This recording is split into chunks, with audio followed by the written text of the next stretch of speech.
ETV ప్రేక్షకులకు అందరికీ నా నమస్కారాలండి. మీరు ఎలాగున్నారండి? మీరు బాగుండాలని నేను మనస్ఫూర్తిగా కోరుకుంటున్నానండి. నేను కూడా చాలా బాగున్నానండి.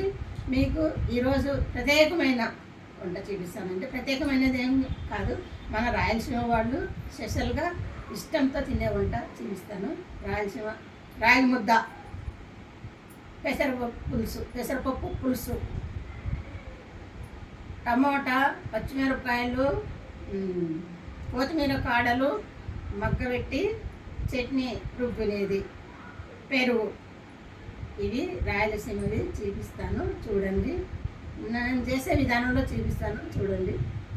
ఓకే, రండి కిచెన్లోకి పోదాం రండి. ఇవి మొలక కట్టి ఆరబోసి వేయించి పట్టించుకొచ్చిన పిండి. ఇది టేస్ట్ ఉంటుంది. ఏమో ఏమన్నా నలకలు ఉంటాయో అని పడుతున్నాను. చూడండి, ఇది ఈ రాగులు బాగా శుభ్రంగా చేసుకొని కడిగి ఒక రాత్రి అంతా మూట కట్టి పెట్టుకొని పొద్దున ఆరబోసుకొని కొంచెం లైట్గా వేయించుకొని పట్టించుకోండి, బాగుంటుంది.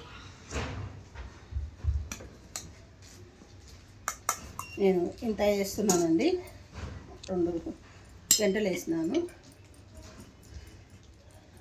మీకు ముద్ద చేసేటప్పుడు చూపిస్తాను. ఇట్లా ఒట్టి పిండి అన్నం కొంచెం అంత అన్నం అడుగు వేసుకోండి, ఎందుకంటే కొంచెం అంత ఒకరవ వేసుకోండి చాలు. ఇదో పిండి పోసినాను, చెబుదా అనుకున్నా, తడకన పోసేసినాను, పిండి పోసినాను. ఈ పిండి మూత పెట్టండి. ఈ పొంగ అనేది దీని మీదకి వస్తుంది, ఉడుకుతుంది. కొంచెం ఉడికిన తర్వాత గిలుక్కోండి, బాగుంటుంది.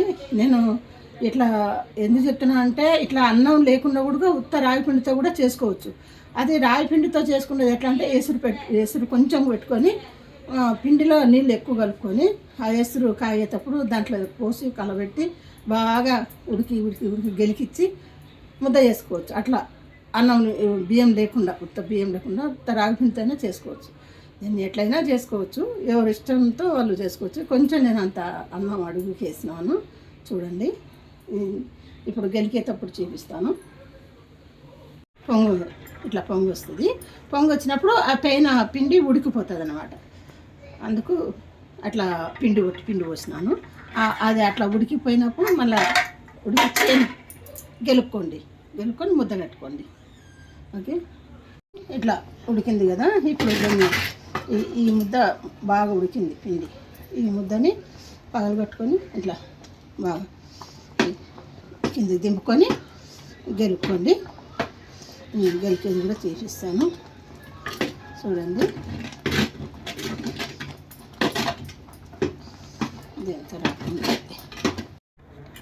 ఇంత ఇట్లా గెలికినాను. చూడండి, నేను ఇట్లా గెలుకొని అంతా మళ్ళా ఇట్లా అనుకొని ఇట్లా అనుకొని కొంచెం సెగ పెట్టుకొని కిందకు మురుచుకోండి, అంత వస్తుంది. ముద్దలు కట్టుకోండి, సరిపోతుంది. సరేనా? సో ఇట్లా కొంచెం వేడి పెట్టుకోండి, అంత మరసంగా ఊడిపడుతుంది. కుండ కడుచుకోకుండా ఊడిపడుతుంది. ఓకే, పడుతుంది. వేడి కొంచెం వేడైనందుకు పడింది. ఓకే, చూడండి.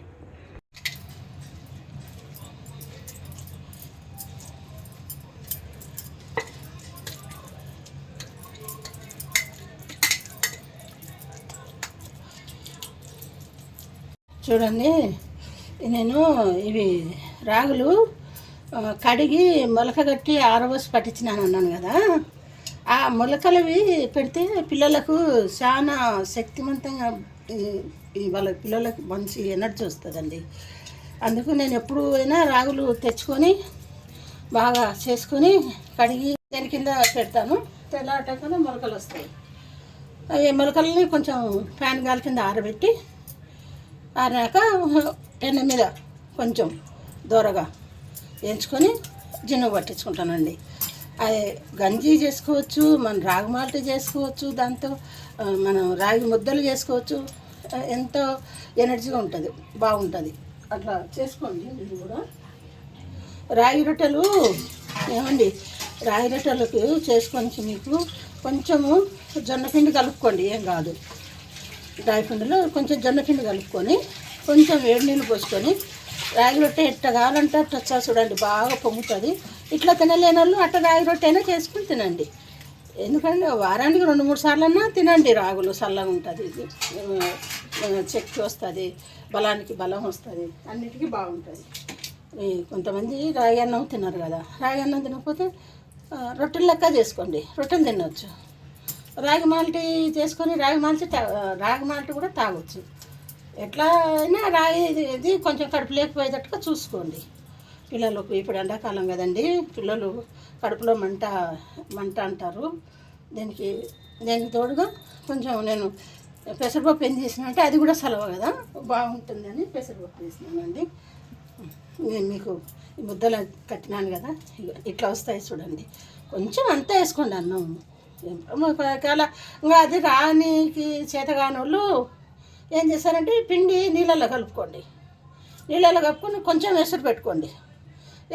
అది ఎసురు మరిగేటప్పుడు కొంచెం లైట్గా ఉప్పు వేసుకొని ఈ పిండిలో కలుపుకున్న నీళ్ళు పోసుకుంటూ చేయితో గెలుపుకోండి. అది మీకు రాని వాళ్ళకి ఈజీ ఉంటుంది. ఇది ఇట్లయితే ఇంకా బాగుంటుందని నేను ఇట్లా చేస్తాను. ఎందుకంటే బాగా ఆవిరికి ఉడుకుతుంది కదా పిండి, అందుకని ఇట్లా. ఈ పెసరపప్పు ఈ గ్లాసుతో పోసుకొని కొంచెం పోసుకున్నాను. కొంచెం పచ్చివాసన పోయేదంటే కొంచెం వేయించుకొని 3 టమాటాలు వేసినాను. కొంచెం లైట్గా కారం వేసినాను, కొంచెం ఒక్క రవ్వ చింతపండు వేసినాను. ఈ పెసరపప్పుకి పెడుతున్నా, ఎందుకంటే రాగి ముద్దలకి పెసరపప్పు కానీ బేల పులుసు కానీ పుండుకూర పప్పు కానీ బాగుంటుంది. అందుకు పెసరపప్పు పెడుతున్నా చూడండి. తర్వాత వేసేస్తున్నాను.